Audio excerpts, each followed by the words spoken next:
That's just videoing? It's a video. Just videoing, yeah. We're good. Right, ladies and gentlemen, good evening. Are we good? Yes. No. Let's try that again. Are we good? Yes. Excellent, because I think that means we're ready to change politics for good. Alright, I want to start off by saying a massive thank you to everyone involved, with every single one of you, because by being here, it means that you respect the one core principle that transcends all others, really, and that is democracy. Because it is not about left or right, as I'm sure our candidate will explain for us a bit later, but it is about what is good and it is about what is right. And we had a democratic vote in 2016. We know what we voted for, and really it is about the power, because the power resides, as it should always do, with the people.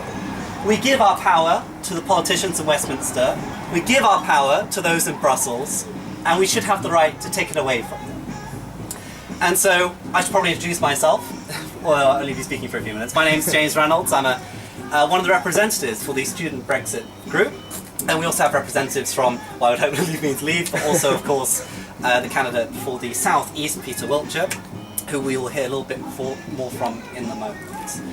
So before I pass over to Max to introduce our wonderful candidate, I'd just like to say, as was mentioned a few minutes ago actually, that perhaps this is the best place that we could possibly have had to have our talk today, because we are in Runnymede, and we are actually just south of Runnymede Meadow, and that is of course where the Great Charter, the Magna Carta 1215, historians of you might remember, that is of course where we took our powers away from a tyrannical monarchy and gave it back to the people. I wouldn't dare draw any comparisons to today, but I'll let you make those on your own. So please, a warm welcome for Max Harrison. Well, good evening, everybody. We may not have 1 million people with us today, but nor did the pro-Remain group in Westminster a few months ago. What do we want? Freedom! What do we want? Brexit! When do we want it? Now! What do we want? Brexit! When do we want it? Now! Hey! There we go. Ladies and gentlemen, it's an honour to have you all here today. We are here today because we all believe in one fundamental thing: democracy. Now, in 2016, 17.4 million people went to the polls because they believed in a future for Britain which was against the banks, against the big donors, against the political establishment, probably against the SU. They believed in a future where we could make our own trade deals, control our own borders, control our fisheries, and more importantly, make the own laws in this country. Since then, what we have seen is a political establishment that has tried its utmost to defy and betray the will of the British people. Now, I phoned James up a week ago, 10 days, and I said to him, mate, enough is enough. Because I cannot stand here ahead of these elections and not do something. Now, for many of you, this is a tough decision. I mean, I've been a lifelong Conservative in many parts of my life. I've gone out and campaigned for Conservatives, but this is beyond party politics. This is beyond anything else this country has ever seen. We are seeing a constitutional crisis bigger than anything since the Second World War. We need change in politics, and we need it now. And that's why we need to get behind fantastic, ordinary candidates like Mr. Peter Wiltshire, who are standing up for the ordinary men and women of this country, and who are standing up for democracy. Ladies and gentlemen, please have a round of applause for Mr. Peter Wiltshire. Woo!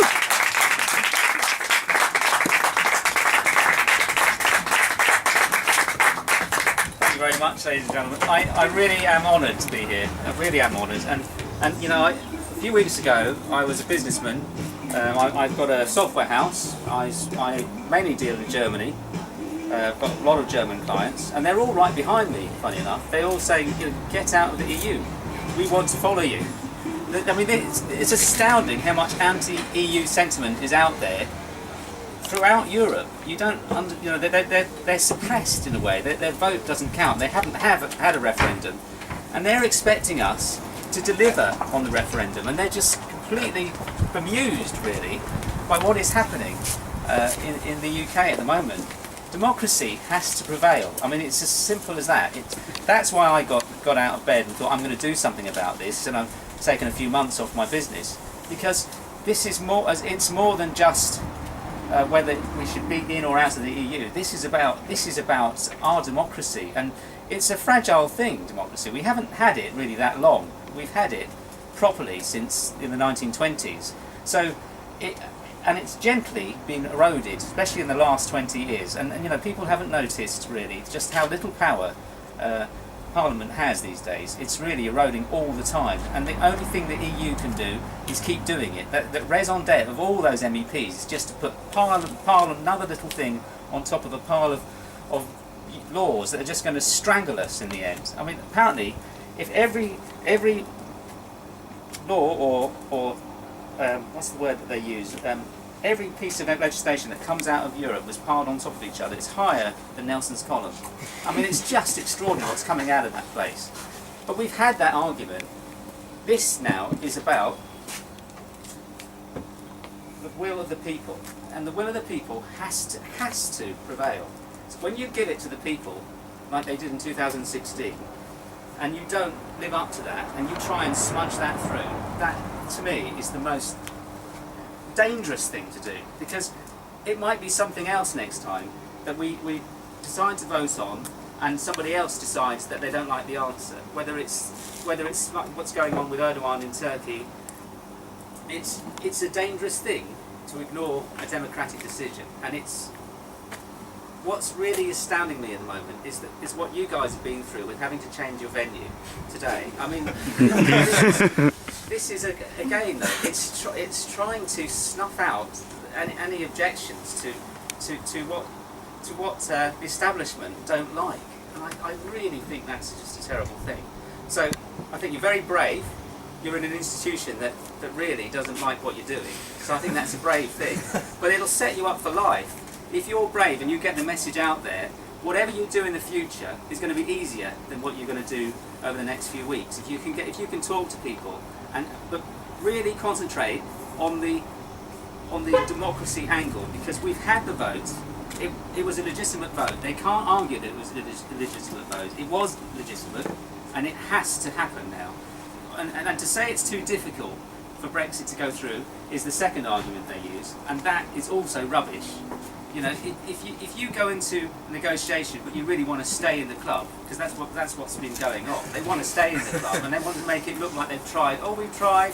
It's very complicated for people. It's very complicated to leave the EU, and it's not.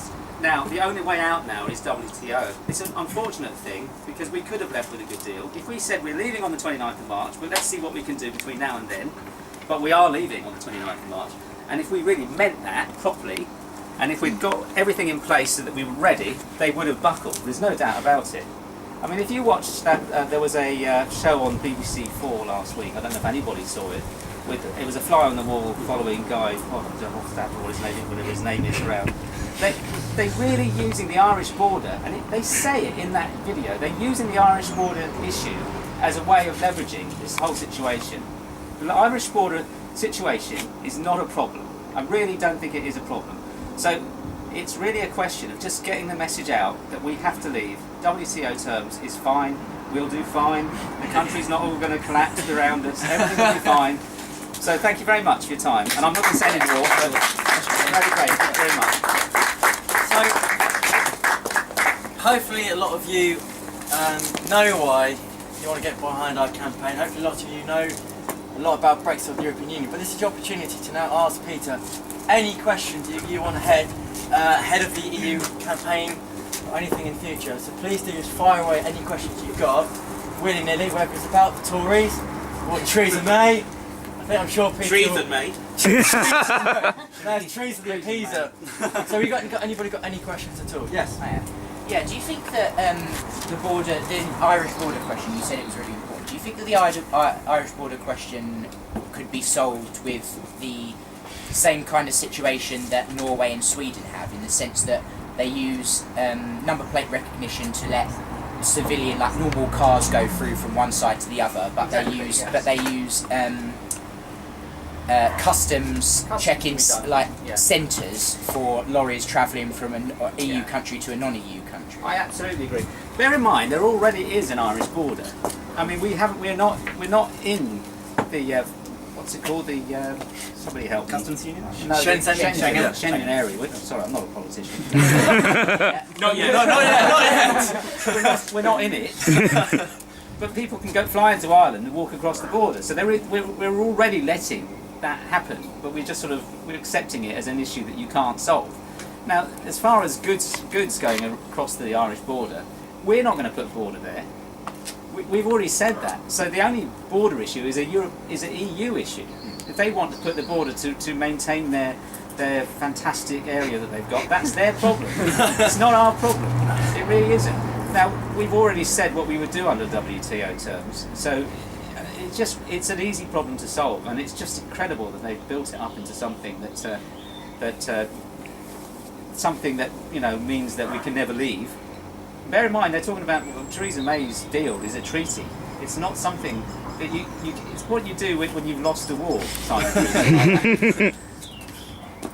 But yeah, I don't think it's a problem.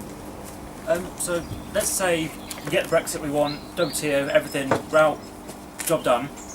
After that, do you think it's politics back to business as usual, or do you think there's this sentiment, this popular sentiment, will remain in British politics, and if so, how can it be channeled? I think this is a question that to me is changing by the day, because a week ago I would have said to you, if we can persuade them that if we can say to the current government the WTO is the right way out, then I think everyone would accept that, and we'd say, well, they finally got it right. But every day that goes past now, there's an oxygen that's keeping this baby alive, and it's growing like you wouldn't believe. I mean, the Brexit Party is, because it's not just about the EU issues now. You start to look at the government and think, actually, and the last government and the last Labour government, you start to realise that it doesn't ever do what it says on the tin when it comes to what they say in their manifesto. I think that's why Nigel Farage doesn't like the word manifesto anymore, because they're not doing what they say they would do, and we're starting to realise that. And I think that the longer they give us to grow, the harder it is to put everybody back in the box and go back to normal. I can't see it now. I really can't. So anybody else got any questions? I have a question actually. Do you have any personal sort of manifesto pledges that you personally want to, if you're elected on May 23rd, do you say anything that you specifically would like to do? Well, I was asked this on Monday, and actually we were all asked